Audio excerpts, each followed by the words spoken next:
Will the salt in a saltwater pool damage my pool?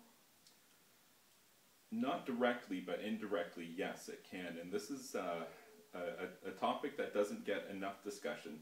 Salt water is damaging to swimming pools through a process called galvanic corrosion. In a nutshell, what happens is when you add salt to a swimming pool to the tune of 3,000 parts per million, what you've effectively done is created a battery with your swimming pool. Taking salt water and immersing dissimilar metals into the water will create the potential voltage across, or a potential difference across two metal components. So in a swimming pool where you have plenty of different metal components, from galvanized steel walls to stainless steel handrails and copper and titanium, nickel, heating elements and heaters, this type of thing. When you add salt water to a swimming pool, or add salt to a swimming pool, what you've done is you've increased the potential for galvanic corrosion to occur. What perpetuates this problem is that swimming pool equipment should be bonded. All swimming pool equipment, for example heaters, the most common culprit of this, there is a bonding lug that is on the outside casing of almost all heaters. And 9 times out of 10, if you go and check, what you'll see is that there is no bonding wire attached to your heater. And that leaves you specifically exposed for problems from galvanic corrosion.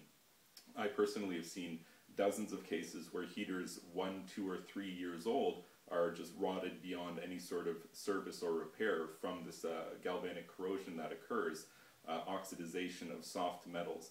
So first of all, I would say that if you have salt water, or if you're concerned about the potential of damage to your pool with salt water, you should install a sacrificial anode in your equipment.